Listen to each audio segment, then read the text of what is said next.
Hey guys, it's Harry from Inside Boxing Brain, and yes, you guessed right, we are back for another video. Don't forget to subscribe to this channel, like the video, and drop me a comment in the comment section below if you're interested in today's topic. Today's video is about whether or not Tyson Fury versus Anthony Joshua will happen in 2023. So I wanted to do a quick roundup of this year in terms of where their careers have led them, and then talk about the potential or possibility of them stepping in the ring for an all-British clash next year. Firstly, let's talk Anthony Joshua. Now, notably, his key fights this year were against the one and only Alexander Usyk, and it's no news, but he lost the fights. And he also lost all his heavyweight championship belts. So, if anything, you could say that Anthony Joshua has had a very tough year, not only physically with the fights, but mentally, because we saw him have a big breakdown in the ring. And after that, he's kind of been staying away from the media spotlight, trying to build up his credibility again, maybe recapture a few of those sponsors that he had, that he lost after his outburst in the ring. Now, I think the problem with Anthony Joshua is that the way he's been built up is not in tune with him as a fighter. They've built him up as somebody who is very proper, very articulate, very well spoken, almost a gentleman. But then in his personal life, and when he gets his own personality across with his friends or within the interviews that he does, which are not on the mainstream media, you see glimpses of the real Anthony Joshua coming through, who is very urban, very laid back, very chilled, one of the lads, essentially. And I think the fact that he's got this clash of personalities that's occurring within his overall management structure, they're trying to push him down this route. It's left a void in Anthony Joshua, which has led him to essentially break down. You can't expect him to be the best version himself in the ring if he's pretending and acting like somebody else outside of the ring. Your true colours always come out in the end.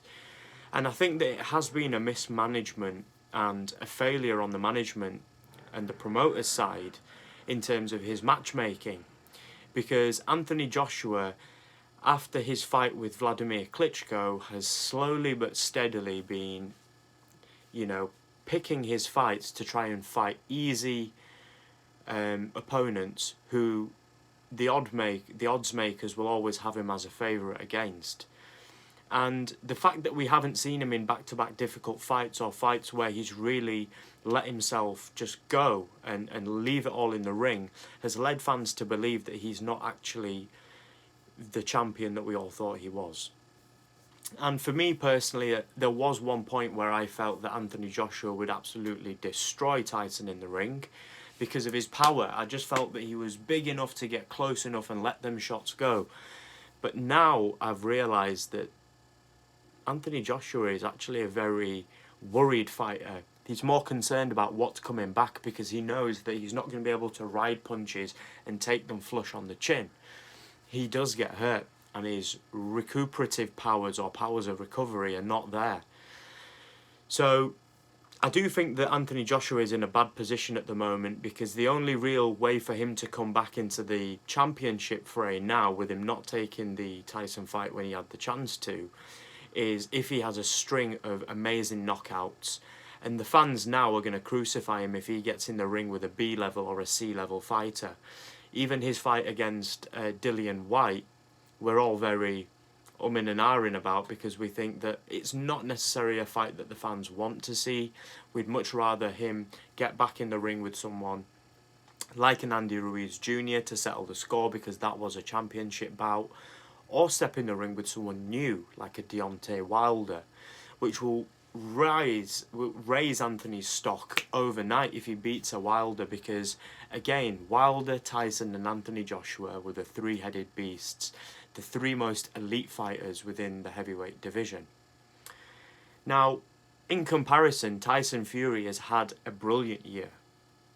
Notably he had his win against Dillian White, And then he stepped in the ring very recently to beat Derek Chisora for a third time in an all-British heavyweight championship bout, which if anything showed that Tyson Fury has improved considerably, because he looked like he was holding back massively in that fight.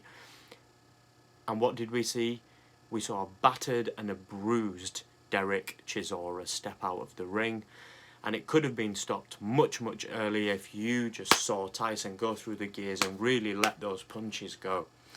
So I really think that the stock of Tyson Fury has risen and the stock of Anthony Joshua has gone down. It's on the decline. If they were to step in the ring in 2023, which I very highly doubt that they will, given the fact that I think that Anthony Joshua's management team are more concerned about building him up again to become more of a cash cow and milking the revenue stream. And not only that, he seems to have a lot of issues and problems finding long-lasting and meaningful relationships with trainers. He seems to think that trainers are for a camp, rather than trainers are your teachers or your mentors here to school you on the discipline and the art of fighting and boxing. So I think Anthony Joshua is really at a tipping point at the moment.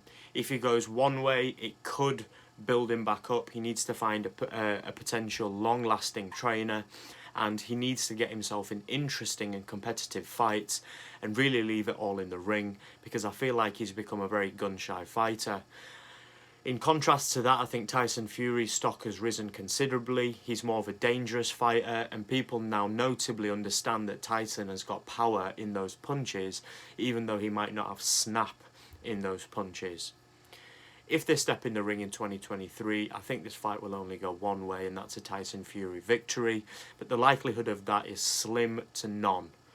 This fight is most likely going to get built up for 2024, following Tyson beating Alexander Usyk and becoming the undisputed heavyweight champion of the world. And I think then Tyson will come back and give the British fans the fight that they want to see, and he will give Anthony Joshua a chance at greatness. But that is a long time coming, and in the short term, I really don't see this fight happening. Next year, who would I like to see both men fight? I think, personally speaking, Tyson's going to be tied up with 2 fights with Alexander Usyk, because a rematch clause will be in place, and I think once Tyson defeats him for the first time, Alexander Usyk will trigger that rematch clause, which will lead them to back-to-back fights. If there's not a trigger of the rematch clause, for whatever reason, it's a complete mismatch and Tyson just runs through him, or vice versa, I think the next fighter for both of those men that I've just mentioned is Joe Joyce. Joe Joyce is a very competitive fighter in the heavyweight division, and he's earned his chance and he's earned the right to contest for a belt. On the flip side then, Anthony Joshua, I only see one logical fight for him, and that is the fight with Dillian Whyte. It's an all-British clash, it's a rematch, and it's a grudge match, which the fans will all get behind. But if he wants to really get himself back into that heavyweight title contention, he really needs to take some B-level fighters or some lower tier fighters against the likes of a Daniel Dubois. I would love to see him in the ring with a Deontay Wilder, but I don't see that happening because he's tied up with an Andy Ruiz Jr. It's a very long road back to the top of the game for Anthony Joshua now. And next year I think is really going to be more a case of building him up, getting him into a good training camp, getting him into a right headspace, and taking a year off. Guys, I'm really interested to know what you think will happen when both of these men finally step in the ring, and who should they fight in 2023. It's Harry from Inside Boxing Brain. Don't forget to like this video and drop me a comment in the comment section below. And always subscribe to the channel as well. We are going to be doing a giveaway at 1,000 subscribers. Boom, boom, boom, boom. I'll be back very soon. Peace.